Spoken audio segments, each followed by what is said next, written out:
Olá, boa noite. O Ideias da Aldeia inicia agora mais uma edição. No programa de hoje, a conversa sobre um dos temas mais comentados na atualidade e nem sempre bem compreendido. Nós vamos falar sobre desenvolvimento sustentável. Como podemos fortalecer a ideia de que o respeito pelos nossos recursos florestais é a maneira mais lógica para a valorização da nossa qualidade de vida? Como isso pode fortalecer a nossa economia? Bem, para nos ajudar a compreender um pouco mais sobre isso, nós conversamos com o engenheiro florestal Pedro Bruzzi. Ele que é, digamos, uma espécie de pensador do CTA, o Centro de Trabalhadores da Amazônia, uma das organizações mais comprometidas com o atual projeto de desenvolvimento posto em prática pelo governo do estado. Boa noite, seu Pedro. Boa noite. Prazer tê-lo aqui no Ideias da Aldeia. É um prazer. Seu Pedro, como que nós poderíamos conceituar desenvolvimento sustentável? O que é isso? De forma simples, como é que nós poderíamos conceituar desenvolvimento sustentável? Perfeito. Quando a gente fala em desenvolvimento sustentável, realmente é um conceito que um tanto quanto complexo, para o entendimento. Porque até mesmo os próprios pesquisadores, os pensadores que conceberam esse termo também têm suas divergências, suas dúvidas. Mas para a gente trazer para uma linguagem mais simples, que a gente tenha uma compreensão melhor sobre o termo, basta a gente tentar dividir um pouco nas suas componentes, nas suas diferentes componentes. Então, as três principais componentes em que a gente costuma analisar um desenvolvimento sustentável é a componente econômica, a componente social e a componente ambiental. Nós teríamos aí mais duas componentes bem importantes, que é a componente cultural e a componente política, formando aí as 5 pontas, vamos dizer, da estrela do desenvolvimento sustentável. Então, basicamente, para a gente analisar a sustentabilidade, do ponto de vista econômico, é bem mesmo refletido nas análises econômicas dos empreendimentos, o que um próprio plano de negócio pode fazer. É estar verificando se o custo de produção ele é menor do que a receita. Ou seja, que aquele empreendimento ele não é um empreendimento que paga para existir. De fato, ele é um empreendimento que ele tem lucratividade. Então, basicamente, a parte de sustentabilidade econômica está bem relacionada à questão do lucro. Já a componente social, ela está bem relacionada com as questões sociais, com as questões de participação dos diferentes grupos que estão envolvidos naquele empreendimento. Ou seja, se estão organizados, se estão sindicalizados, se os direitos dos trabalhadores são respeitados.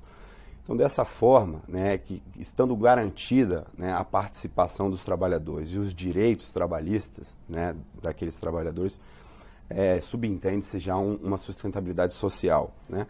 E uma sustentabilidade ambiental está bem relacionada com as questões, com as relações ecológicas que aquele empreendimento, aquela ação, ela necessita ter.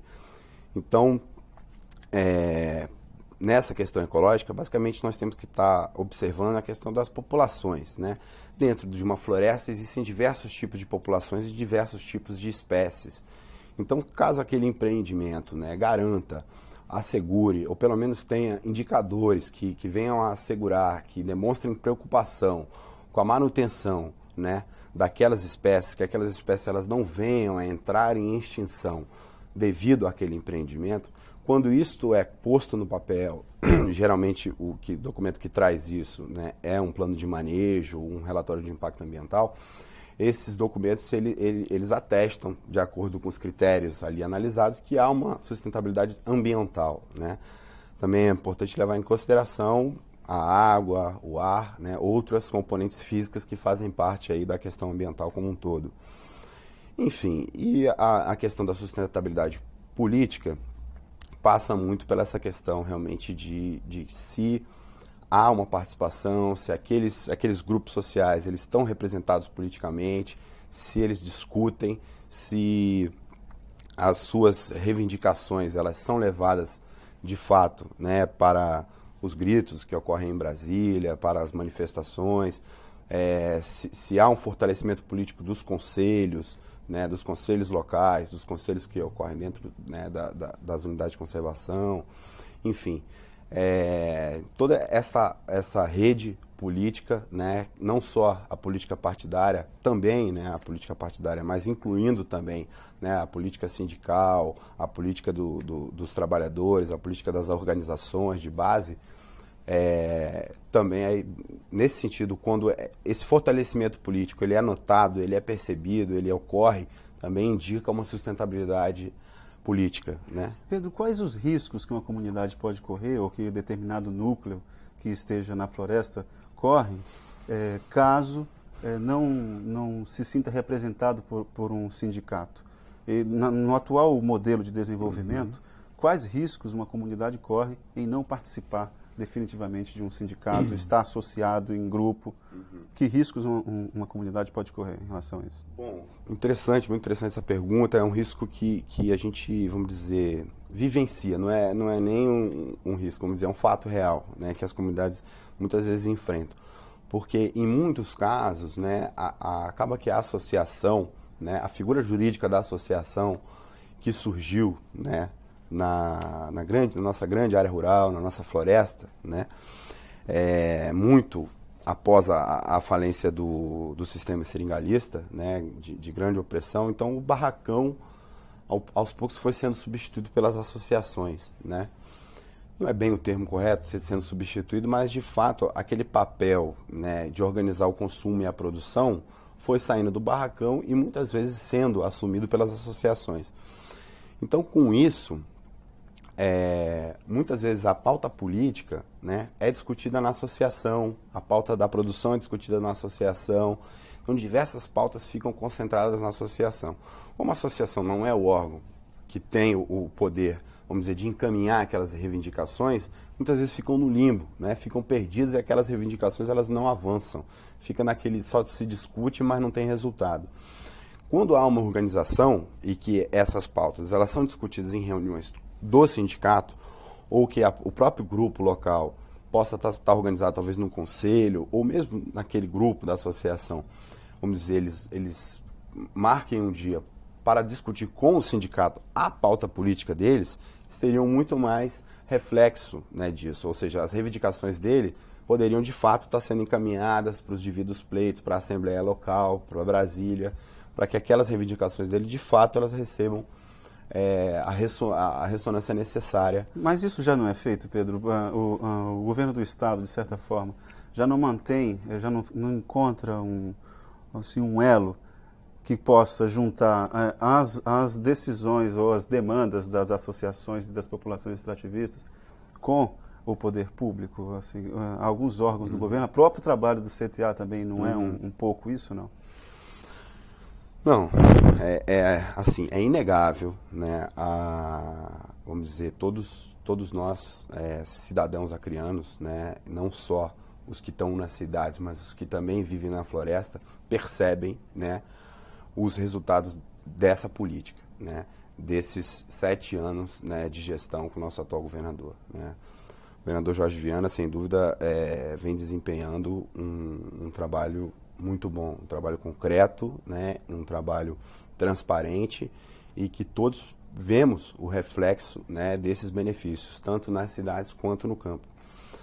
Mas ainda existe, né, sem dúvida nenhuma, um espaço muito grande entre uma situação ideal, né, realmente de comunidades organizadas, politicamente ativas, de empreendimentos economicamente viáveis acontecendo, enfim, de fato, né, da gente ter implementado, né, um contingente de famílias, de áreas, né, de pessoas que estão na floresta realmente conectados, né, com as políticas, que de fato aquela política esteja respondendo diretamente, porque é complicado, né, não é apenas, assim, vamos dizer, com uma gestão de 4, 7 ou 8 anos, a gente vai conseguir vencer, né, uma exclusão social que dura décadas, né, um modelo, né, o sistema de aviamento, né, o sistema de exploração que foi construído justamente distribuindo os seringueiros na floresta para poder gerar aquela produção de borracha, a borracha que foi gerada desde o início do século, né, passado, do final do século anterior, né, de 1800 e no final de 1800, né, 1890 inicia as primeiras migrações, os primeiros ciclos da borracha. Então, a distribuição na floresta, né? Eles ficavam distantes uns dos outros, não havia escola, né? O sistema de escravidão ou semi-escravidão que eles viviam, que estavam sempre devendo ao patrão. E esse não acesso, né, à educação, à saúde, né, aos sindicatos, à questão da organização política, a organização social, durante tantos anos, gerou uma distância muito grande. Então, com certeza, nesses 7 anos, essa distância foi encurtada, né? Foi encurtada e bastante. Agora, o tamanho dela é muito grande. Então, de fato, o desafio ainda é muito grande. Você tocou aí no assunto educação e o CTA tem uma história de compromisso com a educação, inclusive com hoje, por exemplo, o atual secretário de Educação do Estado tem uma história muito próxima a respeito da educação vinculada às populações tradicionais, né? Explica para a gente um pouco da história todo esse processo que foi o Projeto Seringueiro. Conta para a gente aí como é que foi esse amadurecimento desse projeto até chegar à situação atual. Só para terminar esse nosso primeiro bloco aqui de conversa. Não, legal. Nossa, essa pergunta é perfeita, porque a palavra educação e a história do CTA, elas estão totalmente, né, estão juntas, estão interligadas. A instituição nasce num contexto de demanda por educação, né? Bom, temos que nos remeter um pouco à fase, né? Essa fase em que isso aconteceu. Nós tivemos aí a década de 70, né? Considerada a década da destruição, a década do milagre econômico, né? Fala-se destruição por causa dos modelos de desenvolvimento não adaptados, né? Que os governantes imaginavam ser o modelo ideal para a região, né? Então, com isso foram implantadas grandes rodovias, foram criados grandes assentamentos, ainda numa política de reforma agrária em que tinha sido utilizada para a região sul e sudeste do país, né? Então, com isso, os assentamentos tinham pequenos lotes, né, áreas insuficientes para uma família extrativista sobreviver. Junto com isso, né, veio a famosa invasão dos paulistas, né, que foi aquele processo migratório que nós sofremos aqui no nosso estado e que na época da construção da BR-317, né, aconteceram diversas invasões e quando surgiu de fato os empates, né, que os seringueiros iniciaram seu processo de organização, nessa fase, duas instituições muito importantes foi o Sindicato dos Trabalhadores Rurais de Chapuri e a própria igreja, né, que trabalhou na organização desse movimento que depois foi incorporando e recebeu o nome de Movimento Seringueiro, né? E que o CTA é filho desse movimento e o próprio o CNS também veio nascer desse movimento. E a história que se conta é que os dirigentes, na época desse início desse movimento, eles não tinham, eles eram, vamos dizer, pelegos. Muitas vezes eles fechavam as decisões com os próprios coronéis, com os próprios fazendeiros que queriam estar derrubando a floresta e soltando o gado. Então, haviam aquelas lideranças que, de fato, eram aquelas lideranças firmes, né? E no meio delas nós temos o nosso luminoso, né, Chico Mendes, que era uma dessas lideranças e que participou desse grupo, né? Inclusive o nosso vice-governador, né, o Binho, junto com o Toninho Alves, com a Marina Silva, com a Júlia Feitosa, né, com outros, o próprio governador Jorge Viana, identificaram essa demanda, que haviam lideranças que realmente estavam comprometidas com a base, mas que não sabiam assinar um nome, que não tinham sido alfabetizados, não tinham tido acesso à educação. Então, com essa demanda, isso sensibilizou muito esse grupo, que já pensava algo nesse sentido, né? E de fato foram casando aí as demandas com a vontade de trabalhar, né? Outra pessoa muito importante dessa época foi a própria Maria Alegrete, né? E juntos eles conceberam esse projeto, né?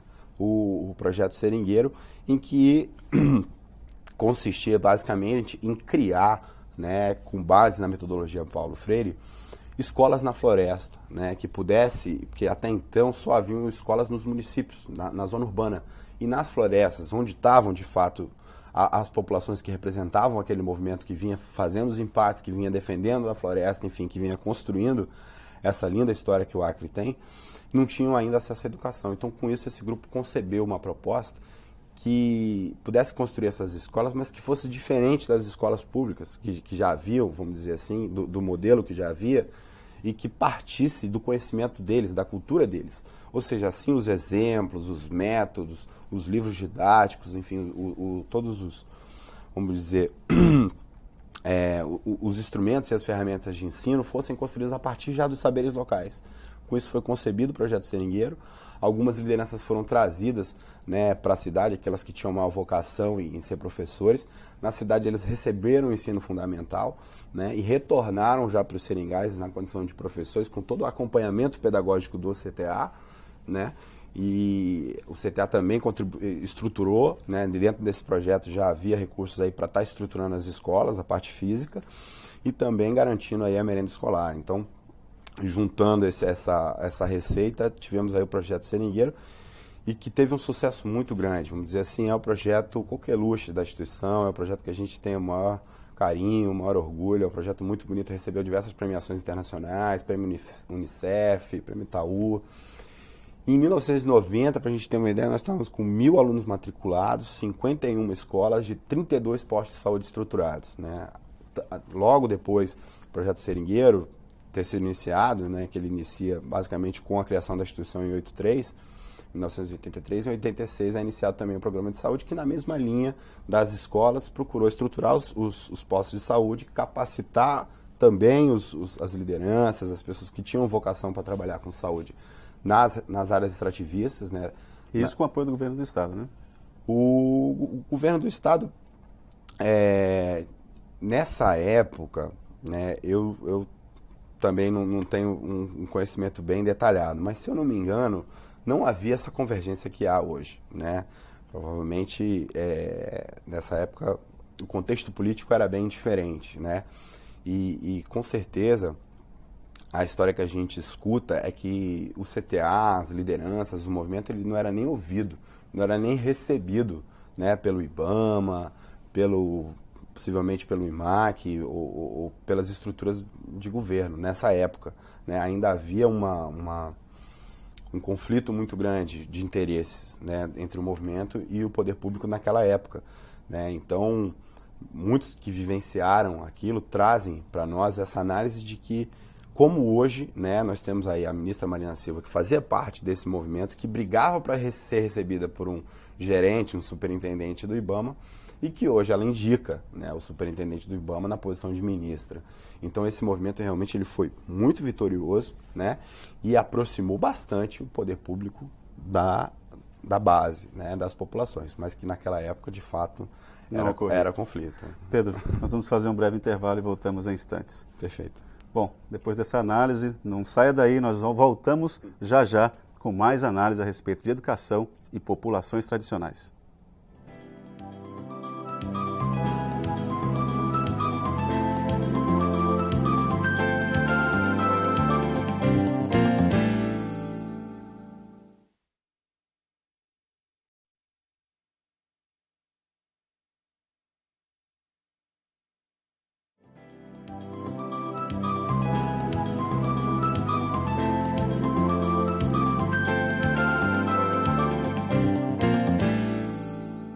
Olá, o Ideias da Aldeia está de volta e hoje conversando sobre desenvolvimento sustentável com o engenheiro florestal Pedro Bruzzi. Pedro, é difícil trabalhar com educação no meio florestal? Quais são as características? Você fazia uma análise a respeito do impacto do projeto Seringueiro na vida de várias comunidades aqui do estado do Acre desde a década de 70, né? O trabalho do Chico Mendes, Marina Silva, enfim, toda uma turma que viu na educação a possibilidade dessas comunidades se emanciparem, né? Quando o CTA chega numa comunidade, quais são as primeiras providências que tem que ser tomada especificamente nesse setor de educação? Bom, a questão de educação também é um pouco complexa, né? Nós trabalhamos com diferentes públicos, diferentes níveis de abordagem, né, para esses públicos. Na verdade, é um mesmo público, né? São os seringueiros, comunidades extrativistas. Mas, por exemplo, dentro desse universo existe um ensino formal, que o CTA ainda trabalha, né, em algumas escolas, em parceria com o governo do estado, com a Secretaria de Educação. E essa linha de trabalho tem todo um contexto, toda uma problemática, né? De fato, com certeza, sem dúvida, essa linha são os problemas tradicionais, problemas convencionais. Acesso, dificuldade de acesso, a estrutura física, né, das escolas, professores, né, bons professores, treinados, capacitados, né, um contingente de professores dispostos também a enfrentar as adversidades da floresta, né? Enfim, tem toda essa questão, né?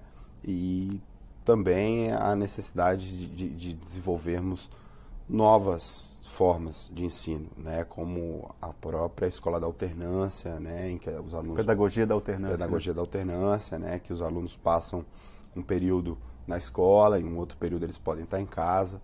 De fato... Isso vai ser utilizado na Bonal, inclusive, né? Essa pedagogia da Bonal. Bonal ou aqui numa escola em Acrelândia que vai utilizar? Em Acrelândia, exatamente. Nosso setor de educação está por trás, está junto, né? Está ajudando a pensar e está protagonizando também, né? Junto com os parceiros, essa nova iniciativa que nós vamos estar tentando, né? Então, o fato do trabalho, né? Do trabalho, vamos dizer, juvenil, né? Que é uma força de trabalho que as famílias extrativistas elas contam com ele, é uma questão que em outros locais, né, no campo, sul e sudeste, também foi enfrentada e a própria escola da pedagogia da alternância ajudou muito a solucionar esse problema, né? Criança, com certeza a criança tem que brincar, né? A criança não tem que trabalhar, a criança tem que estudar, a criança tem que brincar, mas já num certo período de adolescência, né? A família conta com essa mão de obra.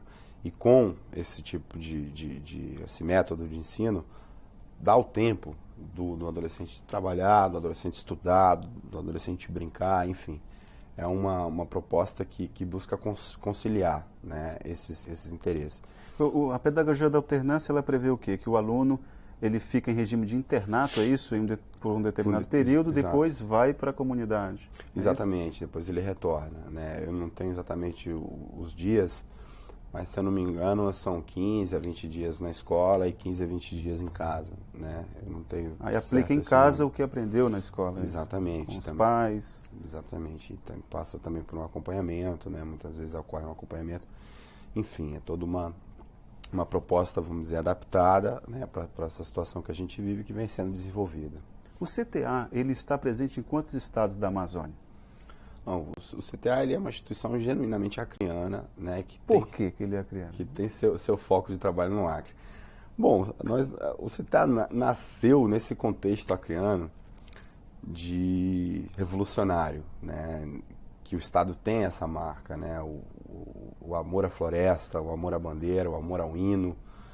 E não tem como não ser contagiado, né, por esse sentimento de acreanismo, né, que é um sentimento muito forte, muito bonito que esse Estado tem. E o contexto, o cenário que o Estado viveu, né, nessas fases, principalmente nessa fase de conflito, na época dos empates, né, na década de 70, né, e 80,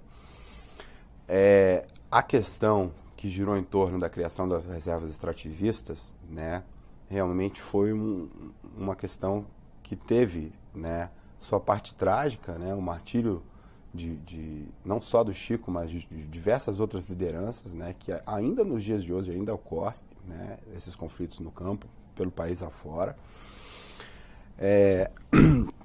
Mas trouxe, vamos dizer, uma lição, um aprendizado que serviu para o mundo inteiro, para o movimento socioambiental do mundo inteiro. Então, o Acre ele tem vamos dizer, esse tesouro, né, de conhecimento, de lição aprendida, que serviu para todo mundo. Que é como fazer com a floresta, né? Qual o destino que nós vamos dar a esse recurso fantástico que nós temos e que também é frágil, né? Então, na época, muitos pensadores diziam que tinha que se realmente separar enormes áreas, né, grandes, significativas áreas, e preservar, tirar as populações que lá viviam e realmente como se cercar, criar uma redoma e aquilo ali. Esse é o preservacionismo, né, é uma linha de pensamento. E já o conservacionismo é uma linha que está bem relacionada com essa questão da sustentabilidade, que prevê o uso racional daquele recurso, com critérios. Então, até então, isso não estava muito bem, muito claro, muito definido. E a vida do seringueiro, o modo de vida do seringueiro e a luta que ele trouxe para manter essa floresta de pé, de fato, trouxe essa mensagem, né? Foi o que o Chico trouxe, né? Ele dizia, nós precisamos da floresta em pé para que nós possamos continuar o nosso trabalho. Então, eles se apresentaram ao mundo como os guardiões da floresta, né? E com isso, no próprio país foi vamos dizer, adequado o modelo de reforma agrária, né? Então, aqueles assentamentos que eram feitos com lotes de 50, 10, 20 hectares no sul e sudeste, aqui na região amazônica, eles estavam propondo com 50, 40 hectares na época, por família, foi ampliado para 300, porque foi estudado, definido que 300 hectares é uma área que uma família extrativista necessita ocupar para poder ter a sua sustentabilidade garantida, ter sua produção garantida. Então, com isso, vem a grande lição de conservação, vem a mudança do sistema de reforma agrária, né? E com isso, né, o CTA, vamos dizer, acompanhou, assessorou todo esse movimento, todo esse processo, né? Ajudou, estava do lado do movimento, estava do lado do Chico, foi para as batalhas junto, comprou as brigas políticas. E com isso, muitas vezes a gente fala, brincando, o CTA é um caso de seringueiro, né? É um caso de seringueiro, né? Nós e os seringueiros, nós vamos dizer, não tem como separar o CTA e o movimento seringueiro, a luta dos povos extrativistas, é uma coisa só, né?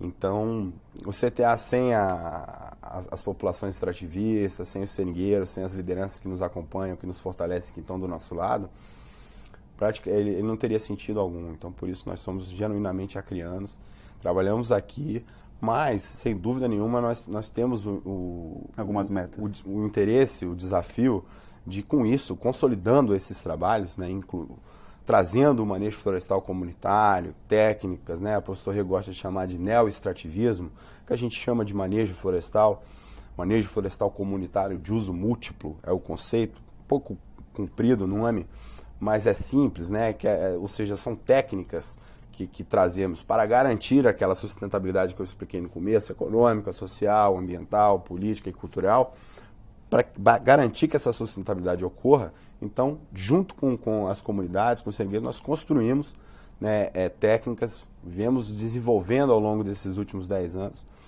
com eles, técnicas para valorizar a floresta. Então, a expectativa que nós temos realmente é de gerar resultados, de consolidar resultados, ou seja, através de estudos, demonstrar realmente que é viável a valorização da floresta, ou seja, a produção, a valorização econômica da floresta, através do manejo florestal comunitário de uso múltiplo, e que isso, vamos dizer, sirva para outras regiões da Amazônia. Não só a Amazônia brasileira, a Amazônia legal, mas temos aí nossos parceiros peruanos, bolivianos, outras florestas tropicais espalhadas pelo mundo, e que juntos estamos aí nessa batalha para conseguir encontrar soluções para valorizar essa floresta e, com isso, conservá-la. Ou seja, a partir do momento que é uma área que é interessante para o produtor, para o poder econômico, a produção dela, então passa-se a ser não mais interessante desmatá-la para trabalhar a pecuária extensiva.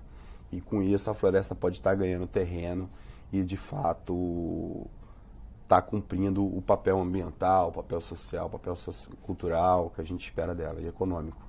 Pedro, para finalizar essa nossa conversa, quais são as ações que o CTA desenvolve agora, nesse momento, no Seringal Cachoeira, que parece que há um certo, assim, uma nova injeção de ânimo ali naquela região por parte do CTA, né? Como é que estão os trabalhos ali?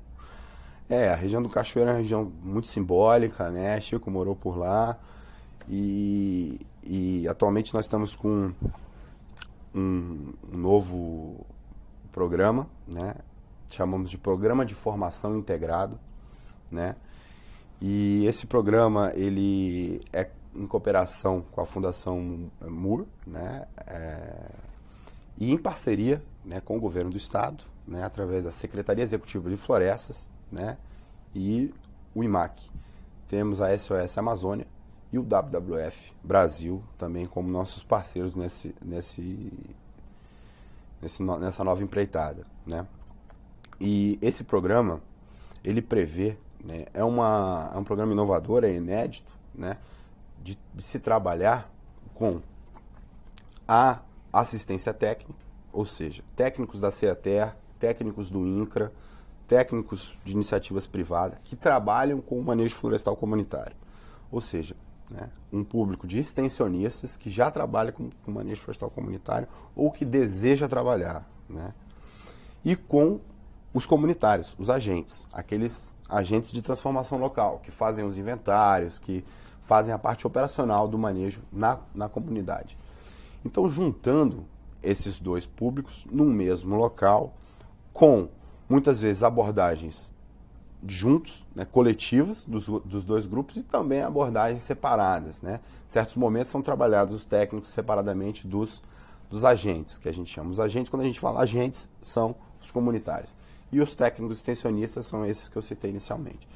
Então, com isso, com toda essa parceria, nós estamos proporcionando, vamos dizer, um momento único, um momento inédito, que, por exemplo, o CTA sozinho não conseguiria, o WWF sozinho, o governo do estado, né, uma CEATER, um INCRA, sozinhos institucionalmente nós não conseguiríamos. Mas juntos, né, com a participação de todos, nós estamos conseguindo proporcionar momentos únicos, né, onde os próprios extensionistas, junto com os agentes, participam, né, de momentos de capacitação. A gente vem trazendo com mais de 10 anos já de experiência na implementação do manejo florestal comunitário, consolidando essas informações e transformando elas em materiais didáticos, transformando elas numa linguagem acessível para esses públicos e proporcionando aí o fortalecimento dessa atividade no Estado. Pedro, infelizmente nosso tempo acabou, a equipe do Ideias da Aldeia agradece muito a sua participação. Olha, eu é que agradeço, né? Acho que o CTA estava esperando esse convite. Lá no CTA nós assistimos aí o programa, nós assistimos a TV Aldeia, de qualidade, uma televisão de qualidade, uma televisão, vamos dizer, que traz a cultura, né, que valoriza a nossa cultura. Eu acho que essa palavra agora é super importante, é uma palavra de ordem, né, valorização da floresta, das culturas, e nós só temos a agradecer de ter essa oportunidade de estar aqui com vocês e passando a mensagem aí para o nosso povo. Nós é que agradecemos. Bom, e esse foi o Ideias da Aldeia de hoje. A você que nos acompanhou em uma das cidades acreanas, obrigado pela audiência e até o nosso próximo encontro.